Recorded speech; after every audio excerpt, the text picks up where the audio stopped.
ഭ്രാന്തന്റെ പ്രണയം an unconditional love story ഭാഗം 31. അവളുടെ നഗ്നമായ മാറിടത്തിലൂടെ അവൻ കാമത്തോടെ ചുംബിച്ചുകൊണ്ടിരുന്നു. ഇടയ്ക്കിടയ്ക്ക് അവിടെ അമരുന്ന അവന്റെ പല്ലുകൾ അവൾ വാപൊത്തി തേങ്ങിക്കൊണ്ടിരുന്നു. ബെഡ് റെസ്റ്റിൽ തലചാരി കണ്ണുകൾ ഇറുക്കി അടച്ചിരിക്കുമ്പോഴും മാറിടത്തിൽ അവന്റെ കൈകൾ നൽകുന്ന വേദനയിൽ അവളുടെ കണ്ണുനീർ അണപൊട്ടി. അവൻ പെട്ടെന്ന് അവളുടെ കാലിൽ പിടിച്ച് അവളെ താഴേക്ക് വലിച്ചു. അവൾ നേരെ ബെഡിൽ പോയി മലർന്നു വീണു.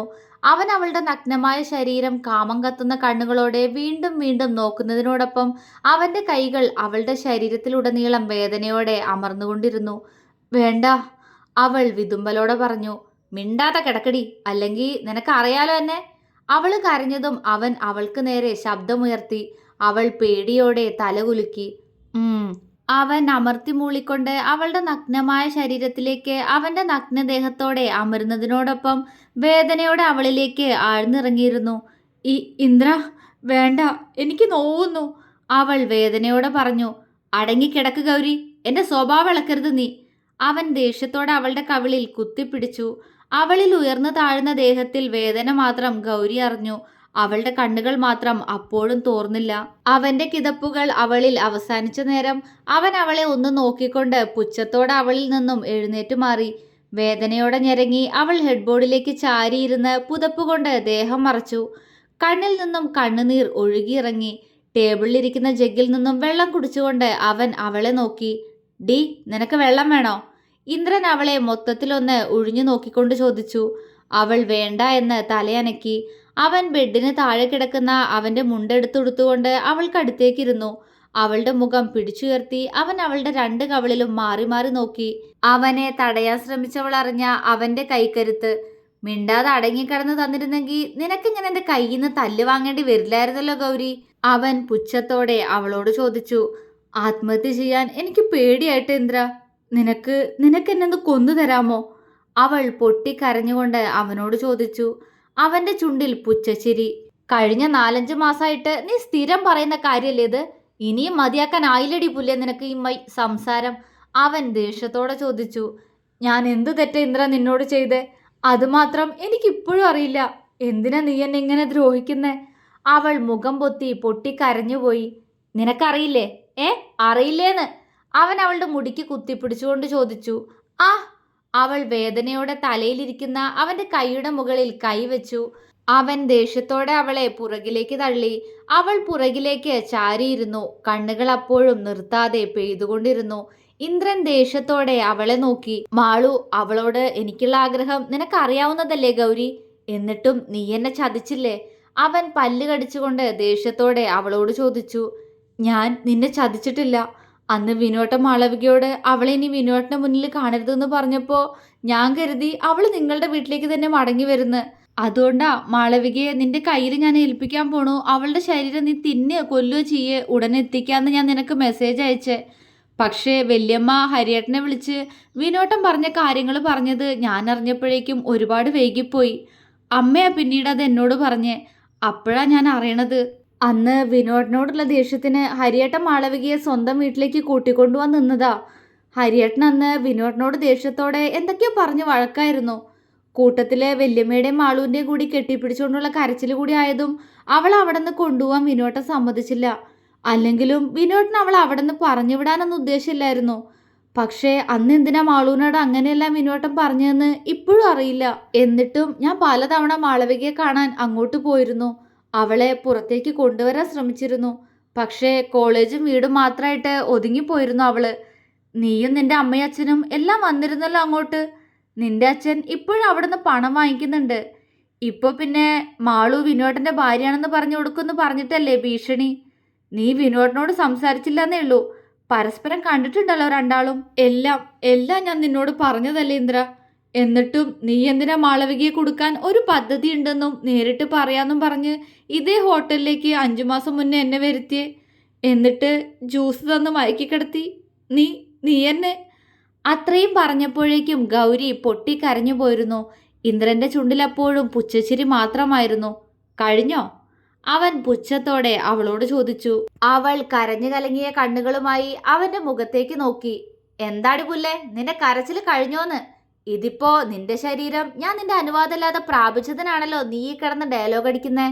അപ്പോ ഒരു പെണ്ണിന്റെ മാനത്തിന്റെ വില അറിയുന്ന നീ മാളവിക എന്ന പെണ്ണിന്റെ മാനത്തിന് വല്ല വിലയും കൽപ്പിച്ചിരുന്നോ? ഇന്ദ്രന്റെ ചോദ്യത്തിൽ ഗൗരി പകപ്പോടെ അവന്റെ മുഖത്തേക്ക് നോക്കി. എന്താടി, ഞാൻ പറഞ്ഞത് കാര്യല്ലേ? ഇപ്പൊ നീ കിടക്കുന്ന സ്ഥാനത്ത് മാളവികയായിരുന്നെങ്കിൽ നിനക്ക് എന്താവും തോന്നുക? സന്തോഷല്ലേ? അത്രേ ഉള്ളടി ഇന്ദ്രന്. എല്ലാ പെണ്ണുങ്ങളും ഒരുപോലെയാ. നിന്നെ മാത്രല്ല, ഒരുപാട് പെണ്ണുങ്ങളെ ഈ കൈകൊണ്ട് ഞെരിച്ചുടച്ച് സ്വന്താക്കിയിട്ടുണ്ട് ഞാൻ. ബിസിനസ് ടൂർ എന്നും പറഞ്ഞ് ഞാൻ പോകുന്നതും അവളുമാരുടെ അടുത്തേക്കാ. ഇന്ദ്രൻ വിരലിഞ്ഞൊടിച്ച ഇന്ദ്രന് മുന്നിൽ കിടന്നു തരുന്ന എത്രയോ പെണ്ണുങ്ങളുണ്ട്. പക്ഷേ അങ്ങനെയുള്ള എനിക്ക് കിട്ടാതെ പോയത് അവളെ മാത്ര, മാളവികയെ. ദേഷ്യം കൊണ്ട് ചുവന്ന മുഖത്തോടെ അവൻ പറഞ്ഞു. ഗൗരി അവനെ പേടിയോടെ നോക്കി. അവൻ അവളെ നോക്കി പുച്ഛത്തോടെ ചിരിച്ചു. ഞാൻ നിന്നെയല്ല, നീ എന്നെയാ തേടി വന്നത് ഗൗരി. എന്നോട് സൗഹൃദം കൂടിയതും നീയാ. നിനക്ക് വേണ്ടത് വിനോദിന്റെ സ്വത്തുക്കളായിരുന്നു, എനിക്ക് വേണ്ടത് മാളവികയും. പക്ഷേ രണ്ടും നടന്നില്ല. എങ്കിലും ഒരു കാര്യമുണ്ട്, അവൻ പറഞ്ഞുകൊണ്ട് അവളെ നോക്കി. നിന്നെയും പിന്നെ ഹരിയുടെ പെങ്ങളുണ്ടല്ലോ ഹർഷ, അവളെ ഞാൻ ആദ്യം മുതലേ നോട്ടിട്ടിരുന്നതാ. പക്ഷെ കിട്ടില്ലാന്ന് കരുതി. പക്ഷെ നിന്നെ കിട്ടി. മോളായിട്ട് എൻ്റെ അടുത്തേക്ക് വന്നു.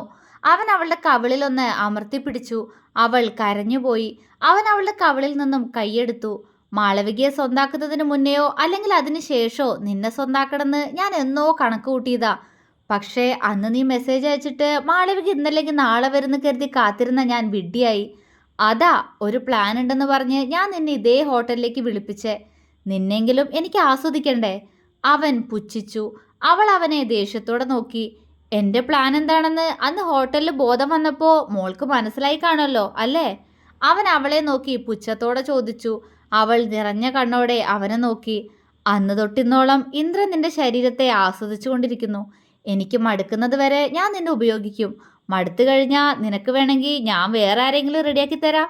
അവൻ അവളെ ഒഴിഞ്ഞു നോക്കിക്കൊണ്ട് പറഞ്ഞു. അവൾ ദേഷ്യത്തോടെ അവനെ നോക്കി. കണ്ണുകൾ അപ്പോഴും നിറഞ്ഞൊഴുകുന്നുണ്ടായിരുന്നു. കൂടുതൽ പതിവ്രത ചമയല്ല മോളെ. ചമഞ്ഞ നിന്റെ ഈ സുന്ദരമായ ശരീരം ഈ ലോകം മുഴുവൻ ഇന്റർനെറ്റ് വഴി കാണും. നിന്റെ തള്ളയും വിനോദും ഹരിയും അങ്ങനെ എല്ലാവരും അറിയും. എന്നെക്കൊണ്ട് അത് ചെയ്യിപ്പിക്കരുത്. അവൻ അവളെ നോക്കി ചിരിയോടെ പറഞ്ഞുകൊണ്ട് അവൻ്റെ ഫോണിലെ വീഡിയോ അവൾക്ക് കാണിച്ചു കൊടുത്തു. അന്ന് ജ്യൂസ് കുടിച്ച് ബോധമില്ലാതെ കിടന്ന അവളുടെ നഗ്ന ശരീരത്തിൻ്റെ വീഡിയോ ആയിരുന്നു അത്. അത് ഇന്റർനെറ്റിൽ അപ്ലോഡ് ചെയ്യുമെന്ന് പറഞ്ഞ് ഭീഷണിപ്പെടുത്തിയാണ് പിന്നീട് ഇന്ദ്രൻ ഗൗരിയുടെ മേൽ അവൻ്റെ കാമം തീർത്തുകൊണ്ടിരുന്നത്. ഗൗരി കരഞ്ഞുകൊണ്ടിരുന്നു. നിസ്സഹായയായ ഒരു പെൺകുട്ടി. ഒറ്റപ്പെടൽ എന്താണെന്ന് ഇപ്പോൾ വ്യക്തമായി ഗൗരിക്ക് അറിയാമായിരുന്നു. അവൻ്റെ കരുത്തിനു മുന്നിൽ അവൾ വീണ്ടും കിടന്നു കരഞ്ഞു. പക്ഷേ വേദന കൊണ്ട് പുളയുമ്പോഴും നിഷ്കളങ്കമായി ചിരിക്കുന്ന, എല്ലാവരോടും സ്നേഹത്തോടെ പെരുമാറുന്ന, ആരോടും ശത്രുതയില്ലാത്ത ആ കൊച്ചു പെൺകുട്ടിയുടെ മുഖം ഗൗരിയുടെ മനസ്സിൽ തെളിഞ്ഞു വന്നു. കണ്ണിൽ നിന്നും കണ്ണുനീർ ഒഴുകിയിറങ്ങി. മാപ്പ്. അവളുടെ ചുണ്ടുകൾ മൊഴിഞ്ഞു. മാളവിക എന്ന ആരോരുമില്ലാത്ത ആ പാവം പെൺകുട്ടിയെ ദ്രോഹിച്ചതിന്, വേദനിപ്പിച്ചതിന് കാലം അവൾക്കായി കാത്തുവെച്ച ഒരിക്കലും മറക്കാൻ കഴിയാത്ത ശിക്ഷ.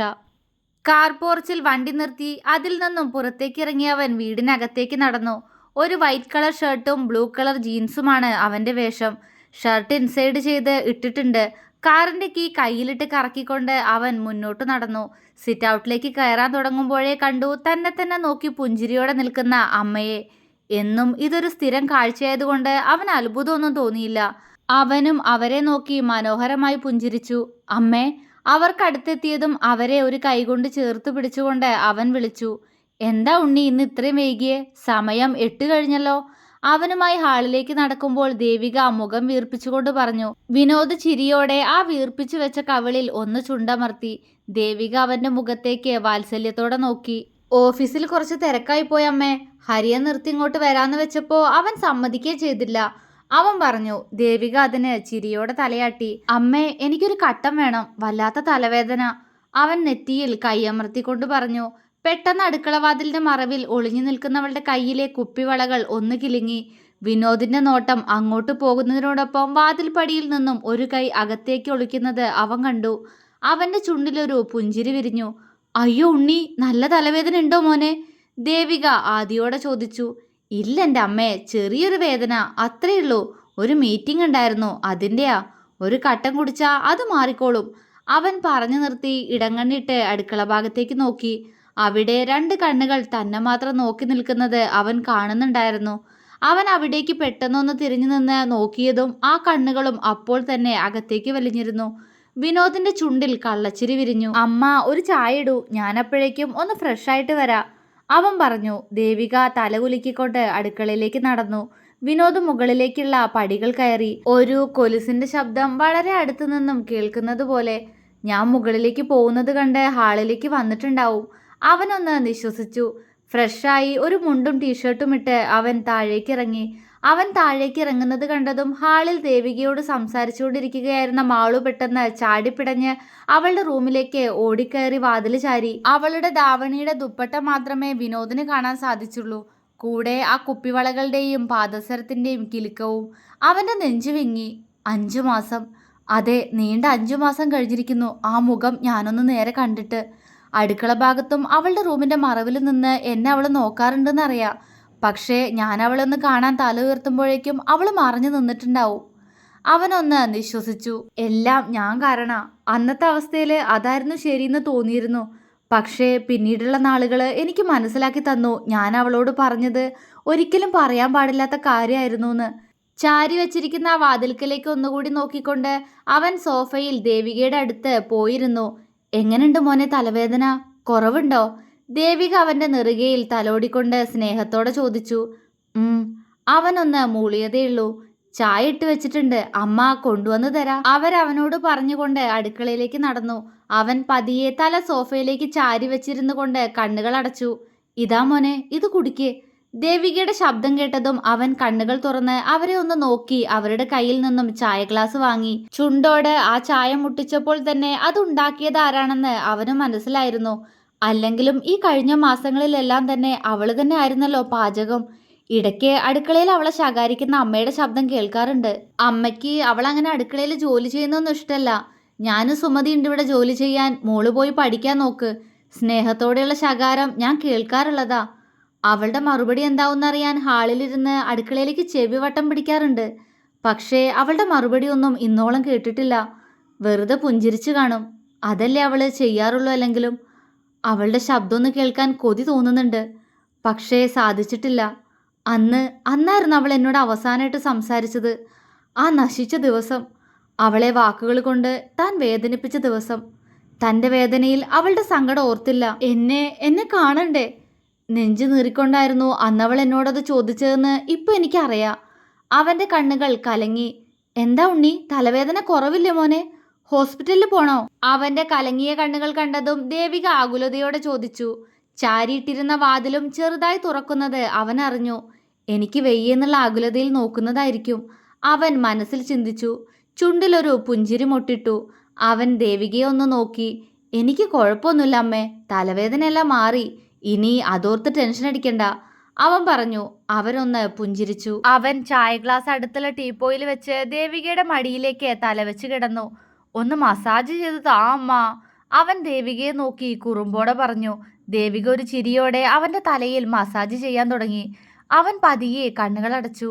വാതിലടച്ചുകൊണ്ട് അവൾ പതിയെ അലമാരയുടെ മുന്നിൽ വന്നു നിന്നു. ധാവണിക്കിടയിൽ നിന്നും അവൾ ഒളിപ്പിച്ചു വെച്ചിരുന്ന താലി മാളു പുറത്തേക്കെടുത്തു. താലിയിൽ തെളിഞ്ഞു കാണുന്ന വിനോദ് എന്ന പേരിലേക്ക് തന്നെ ഉറ്റുനോക്കിക്കൊണ്ട് അവൾ അതിലേക്ക് അവളുടെ ചുണ്ടുകൾ അമർത്തി വെച്ചു. കാത്തിരിക്കുക ഉണ്ണിയേട്ടാ, മാളു ഇപ്പോഴും, ആ താലിയിലേക്ക് നോക്കി അവൾ പ്രണയത്തോടെ പറഞ്ഞു. വീണ്ടും അവളുടെ ചുണ്ടുകൾ അതിൽ അമർന്നുകൊണ്ടിരുന്നു, അത്രമേൽ പ്രണയത്തോടെ. തുടരും.